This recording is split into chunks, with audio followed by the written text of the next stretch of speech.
Hello students, हमने जो new batch 2026-27 के लिए बीए थर्ड सेमेस्टर की क्लासेस स्टार्ट की है, तो उसमें आज हम इंग्लिश लिटरेचर का यूनिट नंबर 4 पढ़ने वाले हैं।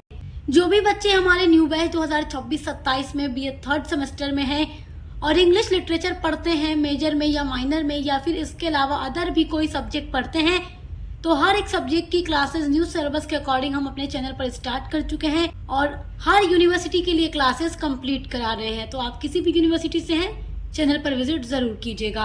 तो भी ये थर्ड सेमेस्टर इंग्लिश लिटरेचर में आपको ब्रिटिश एंड अमेरिकन ड्रामा पढ़ना है और यूनिट नंबर 4 में आपको पढ़ना है लिटरेरी टर्म्स ड्रामा, यानी लिटरेरी टर्म्स ऑफ ड्रामा आपको यूनिट नंबर 4 में पढ़ना है। यूनिट नंबर 4 में आपको 8 तरीके के यानी 8 तरह के लिटरेरी टर्म्स दिए गए हैं जो आज की वीडियो में हम पढ़ने वाले हैं। यूनिट नंबर 3 में भी आपको लिटरेरी टर्म्स पढ़ना था, वो मैं आपको पढ़ा चुकी हूँ। यूनिट नंबर 2, यूनिट नंबर 1 सभी पर वीडियोस डिटेल में चैनल के ऊपर अपलोड हो चुकी है और जितने भी ड्रामाज आपके सिलेबस में दिए गए हैं, चाहे वो ब्रिटिश हो या अमेरिकन हो, सभी की समरी और इम्पोर्टेंट क्वेश्चन आंसर की क्लासेस चैनल पे अपलोड हो चुकी हैं। तो आप विजिट करके जरूर देखिएगा, प्लेलिस्ट को चेक करना मत भूलिएगा। लिटरेरी टर्म्स ऑफ ड्रामा में जो आपका फर्स्ट टर्म है वो है unity of time, place and action, जिसको लिटरेचर में 3 यूनिटीज के नाम से जाना जाता है।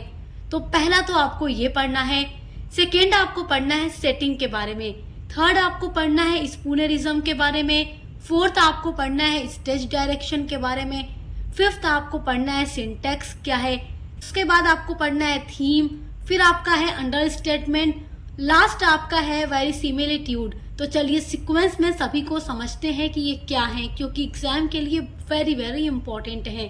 तो देखिए 3 यूनिटीज को पढ़ते हैं। The 3 unities in drama. तो ड्रामा में ये जो 3 यूनिटीज हैं derived from Aristotle's poetics are. तो इसको डिराइव किया गया है, डिराइव की स्पेलिंग है DERIVED, ये बीच में ई नहीं है।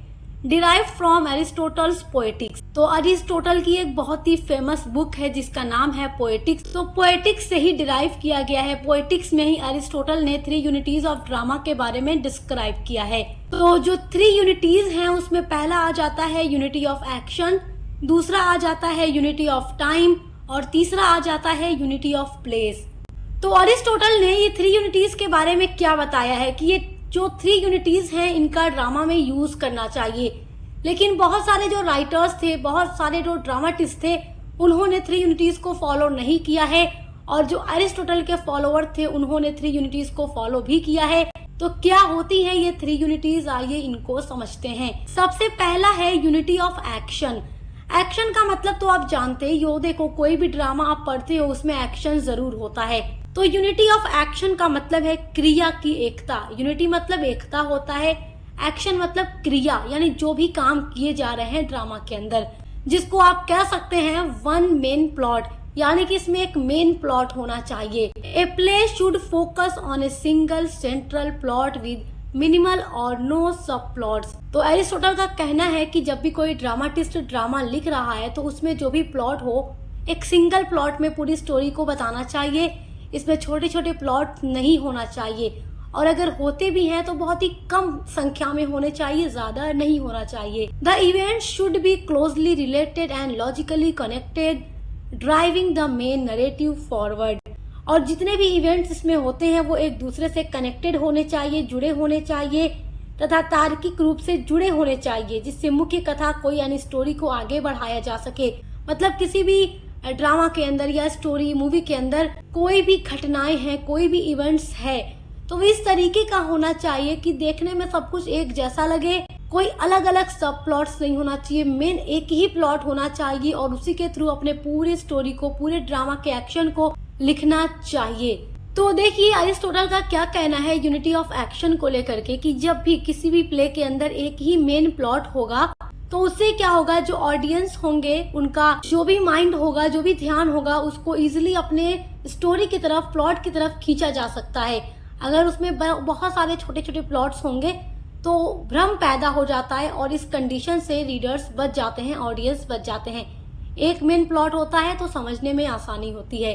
3 यूनिटीज में जो दूसरा आ जाता है वो है unity of time. Unity of time का मतलब होता है समय की एकता, यानी कि events in a single day, यानी जितने भी इवेंट्स ड्रामा के अंदर हैं वो सब एक ही दिन में परफॉर्म होने चाहिए, दिखने चाहिए। The events of the play should ideally occur with in A 24 our period. तो प्ले के अंदर जितनी भी घटनाएं हो रही हैं वो आदर्श रूप से 24 घंटे के अंदर ही होनी चाहिए, जिससे कि रीडर्स को रियलिटी के बारे में अच्छे से पता चलता है। तो देखिए, यूनिटी ऑफ टाइम को लेकर के अरिस्टोटल का ये कहना था कि देखो, कोई भी ड्रामा अगर है, कोई भी मूवी है, तो उसको 24 घंटे के अंदर ही पूरा परफॉर्म कर देना चाहिए, सारी घटनाएं दिखानी चाहिए, जिससे कि रीडर को भी देखने में अच्छा रहे और समझ में आना भी आसान रहे।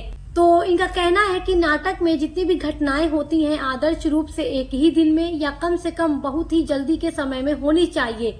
इससे क्या होता है कि तात्कालिकता और यथार्थवाद की भावना पैदा होती है, यानी चीजें देखने में रियलिटी बेस्ड लगती हैं और अच्छी लगती हैं।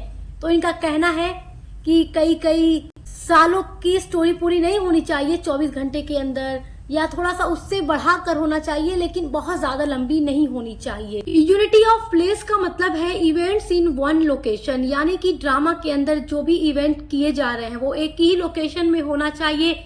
बार बार जगह बदलती है तो ऑडियंस का ध्यान भटक जाता है और समझने के लिए भ्रम पैदा हो जाता है। तो अरिस्टोटल का कहना है कि कोई भी ड्रामा लिखा अगर जा रहा है तो ड्रामाटिस्ट को चाहिए कि जितने भी इवेंट्स होंगे उस ड्रामा के अंदर वो एक ही लोकेशन में परफॉर्म किए जाएं, या अगर अलग लोकेशन भी चूज करना है तो कोई आसपास का ही लोकेशन होना चाहिए, बहुत दूर दूर का नहीं होना चाहिए।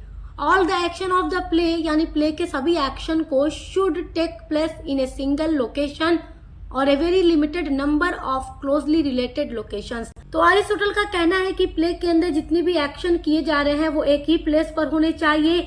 अगर एक प्लेस से अलग प्लेस पर जाना भी है तो आसपास के ही प्लेस पर होना चाहिए, और प्लेस दूसरा जो हो बहुत कम, यानी एक से दूसरा, दो से तीसरा, ये नहीं कि 10, 15, 20 जगह का लोकेशन एक ड्रामा के अंदर दिखा दो जिससे भ्रम पैदा हो जाए।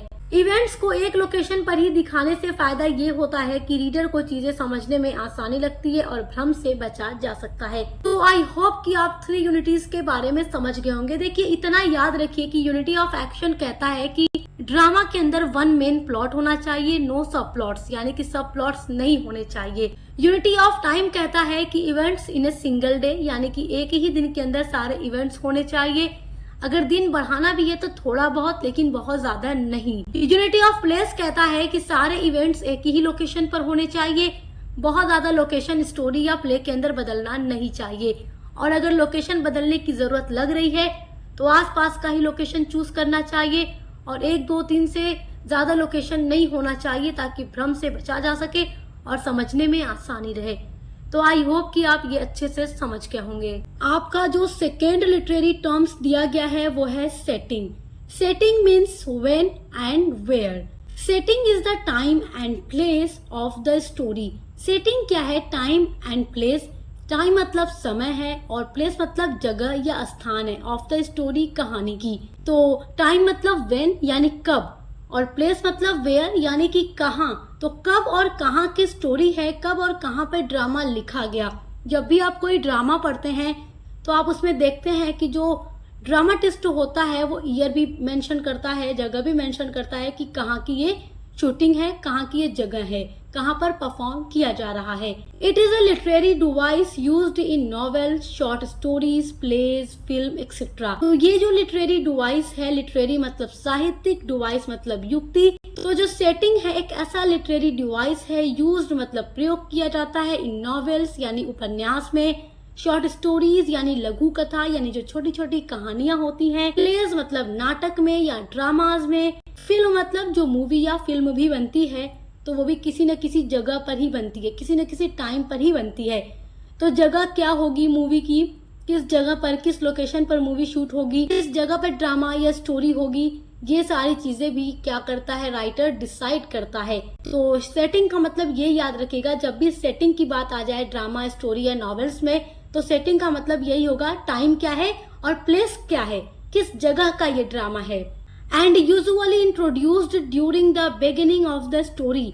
और जो सेटिंग होता है यूजुअली आमतौर पर इंट्रोड्यूस्ड मतलब परिचित कराया जाता है, ड्यूरिंग दौरान, द बिगिनिंग मतलब शुरुआत में, ऑफ द स्टोरी यानी कहानी की। तो जब भी कोई कहानी पढ़ना आप शुरू करते हैं, जैसे कि अगर आप ड्रामा ही पढ़ना शुरू करते हैं तो आपको पहले ही बता दिया जाता है कि ये ड्रामा किस जगह पर शूट किया जा रहा है, किस जगह पर परफॉर्म किया जा रहा है। तो रीडर को हमेशा ये बात पहले ही पता चल जाती है।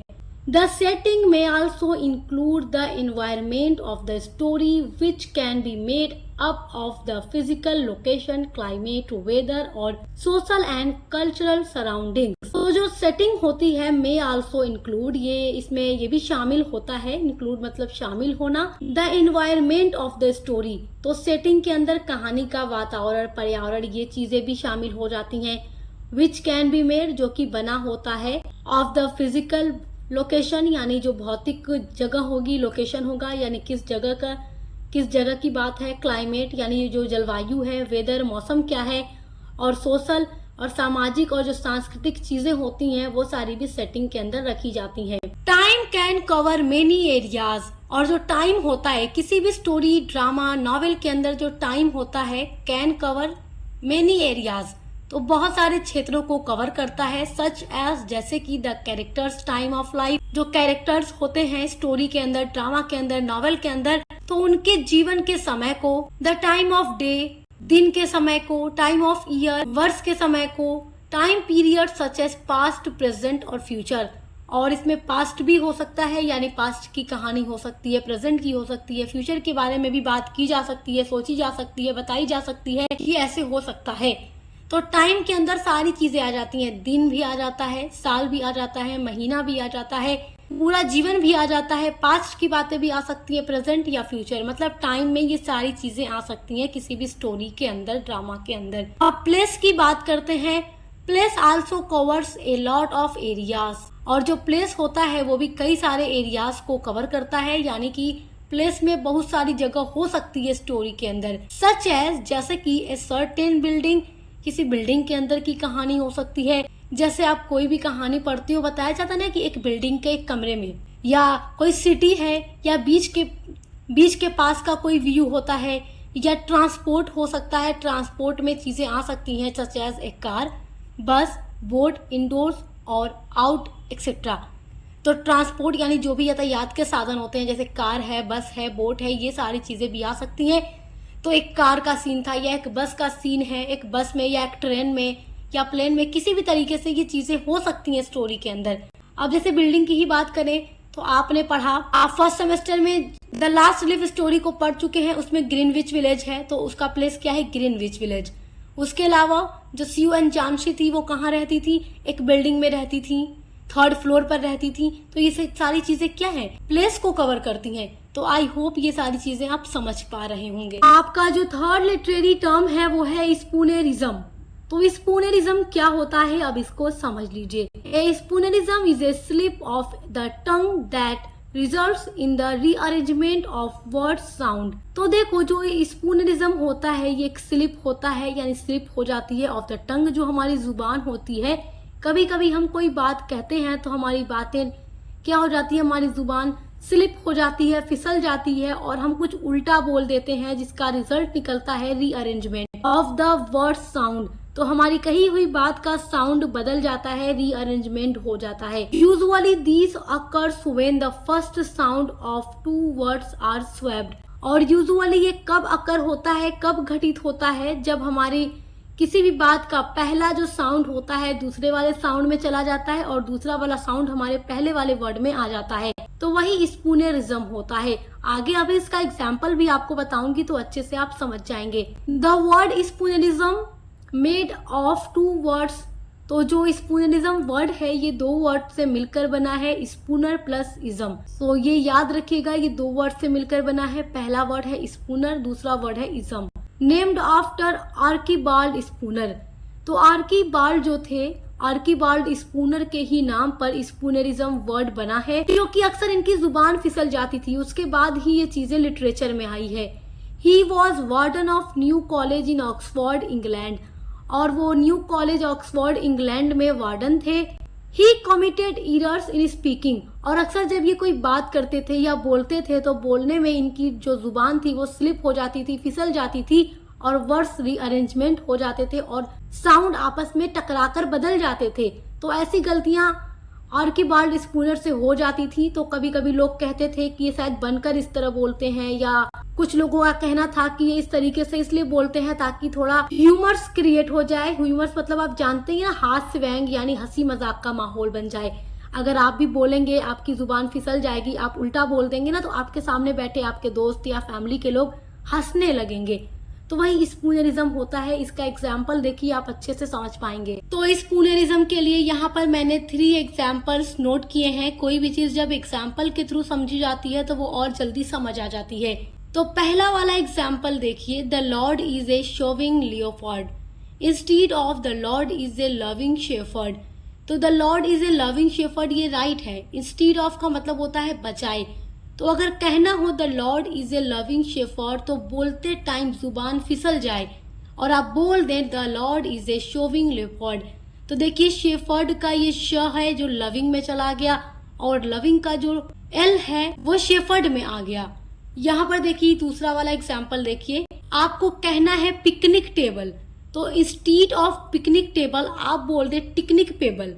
तो देखिए पिकनिक का जो पी है वो टेबल में चला गया, टेबल का जो टी है वो पिकनिक में आ गया। तो कभी कभी जब हम बोलते हैं तो ऐसा हमारे साथ भी हो जाता है, हमारी जुबान फिसल जाती है और स्पूनरिज्म हो जाता है, यानी जो प्रोनाउंसिएशन होता है वो बदल जाता है, साउंड बदल जाता है, वर्ड्स इधर उधर उलट पुलट जाते हैं। जैसे कि टेबल का टी पिकनिक में चला गया, पिकनिक का पी टेबल में आ गया, पिकनिक टेबल के बजाय हम बोल दें टिकनिक पेबल, आपके सामने सारे लोग हंसने लगेंगे। तो इस तरीके की चीजें भी राइटर अपने वर्क्स के अंदर करता है यूज, क्योंकि उसको जब भी अपने रीडर को हंसाना होता है तो थोड़ा इस तरीके की चीजें यूज कर लेता है। उसके अलावा आपको कहना है फॉगी डे, तो आप बोल दे डॉगी फे। तो देखो फॉगी डे, फॉगी का जो फ है वो डे में आ गया, डे का यानी दिन का जो डी है वो फॉगी में आ गया, तो बोल दे हम डॉगी फे। तो ये भी स्पूनरिज्म हो जाता है। तो जब भी आपके साथ ऐसा हो जाए तो आप कहिए स्पूनरिज्म है ये। तो आई होप स्पूनरिज्म क्या है आप समझ गए होंगे। आपका जो 4th लिटरेरी टर्म है वो है स्टेज डायरेक्शन। स्टेज डायरेक्शन से आप ये समझो, देखो कोई भी ड्रामा होता है वो स्टेज पर ही परफॉर्म किया जाता है। तो जब स्टेज पर जो भी कैरेक्टर्स होते हैं अपने ड्रामा को परफॉर्म करने के लिए जाते हैं तो उनके लिए स्टेज पर कुछ डायरेक्शंस भी दी जाती हैं, कुछ दिशा दी जाती है, कुछ उनको निर्देश दिए जाते हैं कि आपको किस तरीके से करना है। तो वो सारी चीजें स्टेज डायरेक्शन के अंदर आ जाती हैं। आप इसको समझिए, stage directions are written instruction with in a place script that guide actors movement. जो स्टेज डायरेक्शन है वो रिटन इंस्ट्रक्शन होता है, यानी लिखा हुआ निर्देश होता है with in a place script, जो कि प्ले का जो स्क्रिप्ट होता है, दैट गाइड जो कि गाइड करता है एक्टर्स मूवमेंट, यानी एक्टर को किस तरीके से मूवमेंट करना है, किस तरीके से क्रियाएं करनी है, ये सारी चीजें बताई जाती हैं। अभी आपने भी अगर अपने स्कूल में परफॉर्म किया होगा 15 अगस्त पे या 26 जनवरी पे स्कूल में प्रोग्राम होता है, या उसके अलावा भी एनुअल फंक्शन होता है, कोई ना कोई स्कूल में कॉलेजेस में जो फंक्शन होते हैं, अगर आपने उसमें परफॉर्म किया होगा, पार्टिसिपेट किया होगा, तो आपको पता होगा कि स्टेज पर जाने से पहले आपको सारी चीजें सिखाई जाती हैं, किस तरीके से करना है, उसके लिए कुछ लिखकर भी आपको दिया जाता है ताकि आप अच्छे से समझ जाएं और उसी तरीके से जाकर स्टेज पर काम करें। तो वही स्टेज डायरेक्शन के अंदर आता है कि एक्टर्स को या कैरेक्टर्स को कुछ रिटन इंस्ट्रक्शन दिए जाते हैं कि किस तरीके से उन्हें जाकर स्टेज पर करना है, स्टेज एक्शन कैसा उनका होगा, एंड अदर जो भी टेक्निकल एस्पेक्ट्स होते हैं, जो भी तकनीकी पहलू होते हैं of the production, such as set design, lighting and sounds, यानी कि लाइटिंग किस तरीके से होगी, लाइट किस कैरेक्टर पर ज्यादा करनी है, किस पे कम करनी है, कौन आगे होगा, कौन पीछे होगा, कौन पहले बोलेगा, ये सारी चीजें ही स्टेज डायरेक्शन के अंदर आ जाती हैं। जब भी कोई मूवी भी शूट होती है तो जो भी डायरेक्टर होते हैं वो लोगों को बताते हैं, एक्टर्स को बताते हैं किस तरीके से किसको क्या बोलना है, क्या करना है, कैसी किसकी एक्टिंग होगी, और साउंड्स वगैरह कैसा होगा, यानी लाइटिंग कैसी होगी, साउंड्स कैसा होगा, एक्टर किस तरीके से जाकर बोलेगा, क्या करेगा, सारी चीजें वो बताई जाती हैं, उसी को स्टेज डायरेक्शन कहा जाता है। आपका जो 5th लिटरेरी टर्म है वो है सिंटैक्स। सिंटैक्स क्या है इसको समझिए। ये सारी चीजें एग्जाम के लिए बहुत ही ज्यादा इम्पोर्टेंट हैं। When a writer uses words to communicate with his audience, when यानी जब ए राइटर एक लेखक यूजेस वर्ड्स शब्दों को यूज करता है टू कम्युनिकेट बात करने के लिए। कम्युनिकेशन मतलब जानते हैं आप क्या होता है, संचार करना या बातचीत करना, किसी भी इंसान के साथ बातचीत करना, वो कम्युनिकेशन हो जाता है। तो जब भी राइटर अपने ऑडियंस से, अपने दर्शकों से बात करना चाहता है तो बात करने के लिए वो कुछ वर्ड्स का यूज करता है। After selecting the right words, तो उसके लिए राइटर क्या करता है, पहले सेलेक्ट करता है कुछ सही वर्ड्स टू कन्वे मतलब बताना, हिज मीनिंग अपने अर्थ को। A writer must arrange this words to best express his intent और what he means to say. तो यहाँ समझिएगा कि सिंटेक्स क्या होता है। जब भी राइटर को अपने रीडर से या ऑडियंस से बात करना होता है तो वो बात कैसे करता है, कुछ लिख करके, चाहे कोई स्टोरी लिखेगा, ड्रामा लिखेगा, कुछ बताने के लिए ड्रामा लिखता है। अक्सर कोई ना कोई ड्रामा हमें कोई ना कोई मोरल लेसन देता ही रहता है। तो ये सारी चीजें राइटर क्यों लिखता है, अपने रीडर को, अपने ऑडियंस को चीजें बताने के लिए कि वो कहना क्या चाह रहा है। तो ड्रामा भी कई तरीके का होता है, ये सब तो आप जानते ही हैं। तो उसको लिखने से पहले, अपनी मीनिंग को बताने से पहले राइटर क्या करता है, कुछ वर्ड्स को चूज करता है जिसके थ्रू वो अपने मीनिंग को, अपने बातों को कहेगा अपने रीडर के साथ। तो राइटर क्या करता है, अरेंज करता है उन शब्दों को to best express his intent, यानी अच्छे तरीके से एक्सप्रेस करने के लिए, व्यक्त करने के लिए या बताने के लिए। हिज मतलब उसके, इंटेंट मतलब इरादे। तो अपनी जो भी बात है, जो भी इरादे हैं, उनको अच्छे से बताने के लिए वर्ड्स को चूज करके उनका अरेंज करता है। और व्हाट ही मीन्स टू से, और उसके कहने का क्या मतलब होता है, उन्हीं के थ्रू वो बताता है। These arrangement of words is syntax, और वर्ड्स को जिस तरीके से राइटर अरेंज करता है वही अरेंजमेंट कहलाता है सिंटैक्स, यानी शब्दों के उसी अरेंजमेंट को, उसी को व्यवस्थित करने के तरीकों को सिंटैक्स कहा जाता है। The ordering of words to say what need to be said, तो वर्ड्स को चूज करके वो उसी तरीके से लिखता है जहां नीड होती है कहने के लिए, जो उसको कहना होता है उस वर्ड्स को वहां वो यूज करता है। Writer first chooses his words, सबसे पहले सिंटैक्स में राइटर क्या करता है, चूज करता है अपने शब्दों को। एंड देन, और उसके बाद must decide when, where and how he wants to use them in order to create an impact on his reader. तो सबसे पहले सिंटैक्स में राइटर वर्ड्स को चूज करता है, उसके बाद ये डिसाइड करता है कि व्हेन यानी कब, वेयर यानी कहाँ, एंड हाउ मतलब कैसे वो चाहता है यूज करना अपने उन शब्दों को, किस ऑर्डर में यूज करेगा, टू क्रिएट यानी बनाने के लिए, एन इम्पैक्ट मतलब प्रभाव, ऑन हिज रीडर मतलब अपने रीडर्स पर। अब रीडर कौन होगा, हम आप जो भी स्टोरी या नॉवेल या ड्रामास को पढ़ेंगे हम रीडर हो जाएंगे। तो राइटर वर्ड्स को चूज करके उनको डिसाइड करता है कहाँ पे, कैसे, किस वर्ड्स को यूज करना है ताकि उसके रीडर पर अच्छा इम्पैक्ट आए और रीडर अच्छे से पढ़कर समझ जाए। This decision making process is called syntax, और यही डिसीजन मेकिंग जो प्रोसेस होता है, वर्ड्स को चूज करना, अरेंज करना और अच्छा इम्पैक्ट डालना अपने रीडर्स के ऊपर, वही अरेंजमेंट, वही डिसीजन मेकिंग, वही सोचना क्या कहलाता है, सिंटैक्स कहलाता है। आपका जो 6 लिटरेरी टर्म है वो है थीम। थीम क्या होता है, इससे तो आप पहले कई बार इंट्रोड्यूस हो चुके हैं, ये कोई नया वर्ड आपके सामने नहीं आ रहा है। आप बीए फर्स्ट सेमेस्टर में, सेकेंड सेमेस्टर में थीम के बारे में पढ़ चुके हैं। अब आप बीए के थर्ड सेमेस्टर में आ चुके हैं तो इसके बारे में तो एक साल आप बहुत अच्छे से समझ चुके हैं। थीम क्या होता है, किसी भी लिटरेरी वर्क का एक पूरा टॉपिक, एक पूरा सब्जेक्ट थीम होता है जिस पर बात करता है writer. Theme is a message और बिग आइडिया। थीम क्या है, एक मैसेज यानी संदेश है, और बिग आइडिया यानी बड़ा विचार है। That a writer explores in a story, novel और अदर वर्क्स, जिसको राइटर एक्सप्लोर्स करता है या बताता है इन ए स्टोरी, किसी कहानी में, नॉवेल, किसी नॉवेल में, और अदर वर्क्स या ड्रामा है या कोई भी अदर वर्क्स हैं, चाहे कोई पोएट्री हो, हर एक चीज में एक थीम जरूर होता है। Theme is not the plot और द कैरेक्टर्स देमसेल्फ। थीम जो है कोई प्लॉट यानी कथानक नहीं है, कोई कैरेक्टर नहीं है, but rather the central idea और message that the author wants to convey.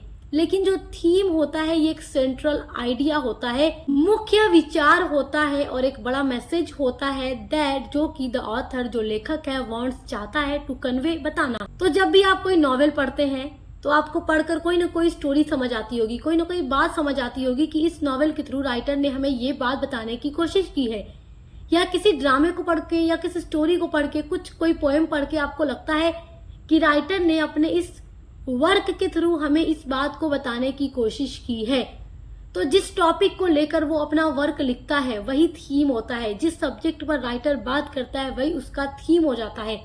तो थीम आई होप कि आप बहुत अच्छे से समझ गए होंगे। आपका जो 7th लिटरेरी टर्म है वो है अंडर स्टेटमेंट। अंडर स्टेटमेंट को समझिए ये क्या होता है।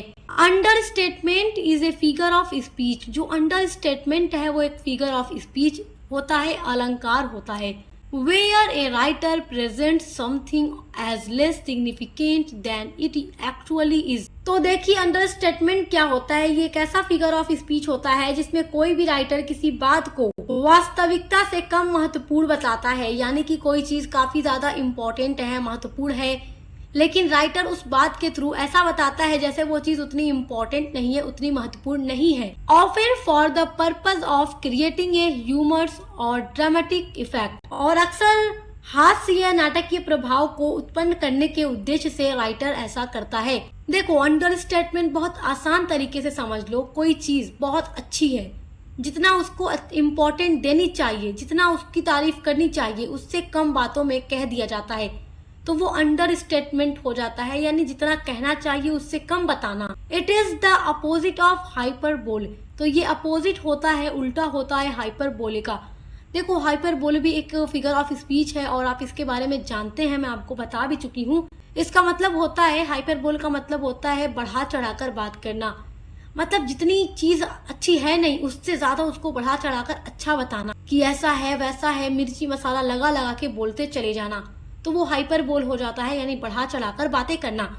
और इसी के अपोजिट में एक फिगर ऑफ स्पीच आप देखते हैं अंडर स्टेटमेंट, कि जिस चीज की तारीफ वाकई करनी चाहिए उससे कम उसको बता दी जाती है, तो वो अंडर स्टेटमेंट हो जाता है, कम कहा जाता है। इसका एग्जाम्पल यहाँ नोट किया है, इट्स ए बीट चिली। इसका मतलब है कि यह थोड़ा ठंडा है या थोड़ी ठंडी है। When it's actually freezing outside, जबकि बाहर सच में बहुत ज्यादा ठंड है, बहुत ज्यादा ठंड है बाहर, ठंड का महीना चल रहा है और बहुत ठंडी है, और कहा जाए नहीं थोड़ा सा ही ठंड है, तो ऐसा लग रहा है किसी बात को बहुत कम कह देना, मतलब जितनी ठंडी है उतना ठंडा ना कहना। और अगर बहुत गर्मी है फिर भी कहा जाए नहीं कहाँ उतनी गर्मी है, तो वो भी अंडर स्टेटमेंट में आ जाएगा। उसके अलावा एक और एग्जाम्पल है, a parent coming home to a messy house and saying. जब पेरेंट्स घर में आते हैं और घर को आकर देखते हैं कि घर काफी ज्यादा गंदा हुआ है, क्योंकि जब माता पिता नहीं होते हैं बच्चे अक्सर चीजें फैला देते हैं, और उसके बाद जब पेरेंट्स आते हैं देखते हैं घर बहुत गंदा हुआ है, बच्चों ने बहुत फैला रखा है, और फिर भी माता पिता ये कहते हैं oh that's not too bad, यानी ये इतना बुरा भी नहीं है। मतलब कहना चाहिए कि तुम लोगों ने कितना गंदा मचा दिया है, मगर फिर भी पेरेंट्स क्या कह रहे हैं, oh that's not too bad, यानी ये उतना भी बुरा नहीं है। तो ये क्या है, अंडर स्टेटमेंट है। अब देखिए जो आपका 8th लिटरेरी टर्म है वो है वेरिसिमिलिट्यूड। तो ये क्या होता है, इसका मतलब होता है सत्यता, यानी कि सच्चाई की तरह दिखाना। Verisimilitude refers to the quality of a fictional work that makes it appear truthful और रियलिस्टिक। तो जो वेरिसिमिलिट्यूड होता है ये रिफर करता है या बताता है टू द क्वालिटी, गुण या विशेषताओं को of a fictional work. Fictional work का मतलब होता है कि जो काल्पनिक कृतियां हैं, कोई भी स्टोरी लिखी गई है, कोई नॉवेल लिखा गया है, कोई ड्रामा लिखा गया है, जो फिक्शनल है, मतलब कि उसमें जितनी भी स्टोरी, जितनी भी बातें बताई गई हैं वो केवल काल्पनिक है, रियलिटी बेस्ड नहीं है। दैट मेक्स, उनको बनाना, इट अपीयर, कि वो दिखे, ट्रूथफुल और रियलिस्टिक, वो सच दिखे और यथार्थवाद दिखे। तो किसी भी काल्पनिक वर्क को, उसकी क्वालिटी को ऐसे दिखाना कि जैसे वो सही हो या रियलिटी हो। Even if it depicts fantastical और इम्पॉसिबल इवेंट्स, भले ही उसमें काल्पनिक या असंभव घटनाओं का चित्रण किया गया हो, यानी जितनी भी चीजें उसमें दिखाई गई हो वो एकदम इम्पॉसिबल हो, ऐसा रियलिटी में हो ही नहीं सकता हो, मगर फिर भी उस तरीके से किसी स्टोरी के अंदर, मूवी के अंदर, ड्रामा के अंदर दिखाया गया है जो देखकर भी नहीं लगता कि हाँ ये रियलिटी में हो सकता है, मगर उसको इस तरीके से दिखाना कि देखकर लगे कि हाँ बिल्कुल रियलिटी में हो सकता है ऐसा और होता होगा, तो वही होता है वेरिसिमिलिट्यूड। कभी कभी आप लोगों ने भी मूवी वगैरह में देखा होगा, कुछ चीजें ऐसी होती हैं जो रियलिटी में हो नहीं सकती, बट उसमें ऐसे दिखाया जाता है कि रियलिटी बेस्ड है, तो वही होता है वेरिसिमिलिट्यूड। तो आई होप कि आप ये सारे लिटरेरी टर्म्स बहुत अच्छे से समझ गए होंगे। तो हम एक सीक्वेंस में आपकी सारी क्लासेस को कंप्लीट करा रहे हैं। एग्जाम की तैयारी के लिए मॉडल पेपर की वीडियोस अपलोड कर रहे हैं। एमसीक्यू वाले बच्चों के लिए एमसीक्यू वीडियोस और सब्जेक्टिव वाले बच्चों के लिए महासंग्राम रिवीजन क्लास, क्वेश्चन आंसर सब कुछ हम प्रोवाइड करा रहे हैं। तो सब्सक्राइब करना मत भूलिएगा। अब मिलते हैं अगली वीडियो के साथ।